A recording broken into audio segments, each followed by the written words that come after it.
Hallo almal, vandag duik ons in een van die geskiedenis se grootste raaisels en dit alles begin in die middel van 'n woestyn. So, hier's die groot vraag wat ons vandag gaan probeer antwoord. Hoe op aarde het een van die magtigste beskawings ooit daarin geslaag om te floreer, op 'n plek wat basies net sand en klip is? Kyk net hier. Hierdie prentjie sê alles, nê? Antieke Egipte was nie een of ander groot groen land nie. Glad nie.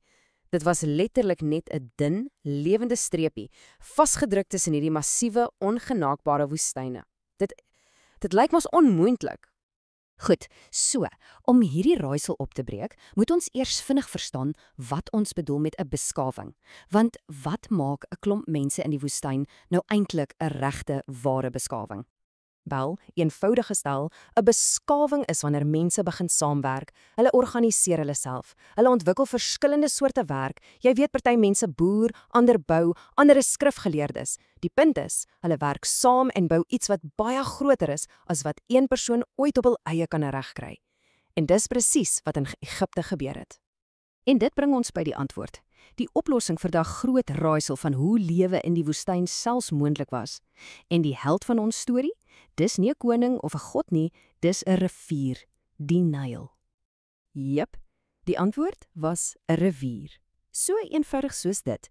Maar vir die antieke Egiptenare was dit soveel meer. Hulle het dit hulle lewenslyn genoem. En glo my, daai woord is nie 'n oordrywing nie. Dit was letterlik die bron van alles wat gelewe het. En hierdie was nie sommer 'n enige ou riviertjie nie, hoor. Ons praat van die langste rivier in die hele Afrika. Dit strek oor 'n ongelooflike 6695 kilometer. Die skaal is amper net so indrukwekkend soos die beskawing wat dit gevoed het. Wat nogals fascinerend is dat die Egiptenare dit glad nie die Nyl genoem het nie. Nee, hulle het al eie naam daarvoor gehad. Ar of Aur. En die betekenis van daardie naam, wel, dit vertel die hele storie. So, Ar het swart beteken.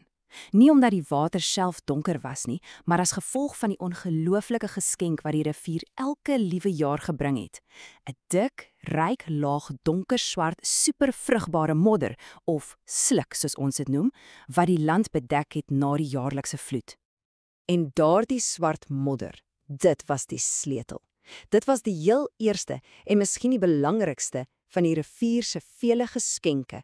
Geskenke wat 'n hele beskawing sou bou. Die hele lewe in Egipte het om hierdie een voorspelbare siklus gedraai. Jy kon jou horlosie daarop stel. Eers die oorstroming. Die rivier loop oor sy walle en bring lewe na die droë land. Dan, soos die water terugtrek, los dit daardie wonderlike swart sluk agter.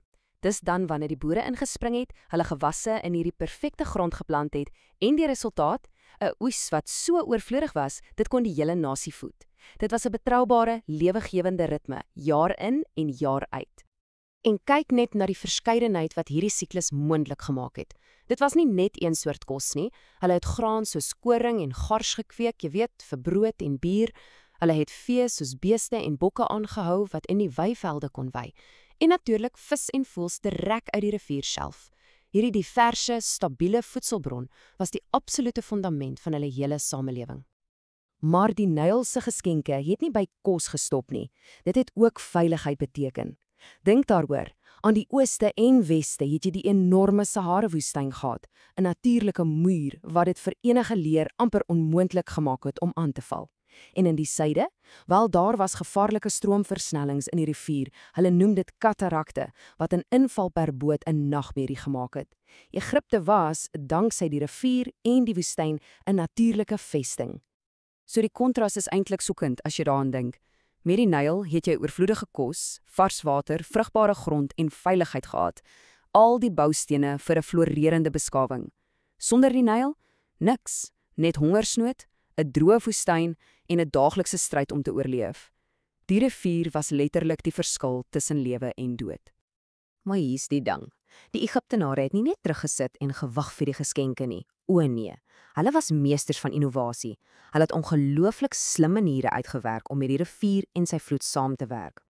En dis die deurslaggewende punt. Hulle het nie teen die rivier geveg nie, glad nie. Hulle het dit bestudeer, die ritme daarvan geleer en toe 'n hele samelewing ontwerp wat in perfekte harmonie daarmee gewerk het. Hulle slim planne was 'n direkte reaksie op die geleenthede wat die rivier vir hulle gegee het. En hulle het alles, en ek bedoel alles, gebruik. Die modder van die oewers, hulle het dit in bakstene gevorm om huise mee te bou. En daai huise, hulle het dit slim op hoë grond gebou om veilig te wees van die vloed. Die papierusriete wat oral langs die water gegroei het, hulle het dit geoes om alles te maak van die wêreld se eerste papier tot bote en toue.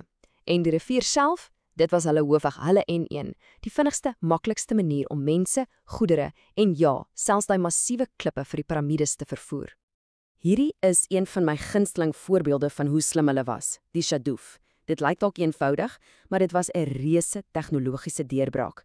Deur hierdie eenvoudige hefboom te gebruik, kon een persoon maklik emmers water uit die rivier lig en dit in besproeiingskanale gooi. En dit het beteken, hulle kon nou landbou uitbrei, verder weg van die rivier se direkte oewers. Briljant! Maar die Naal se invloed was soveel dieper as net kos en boumateriaal.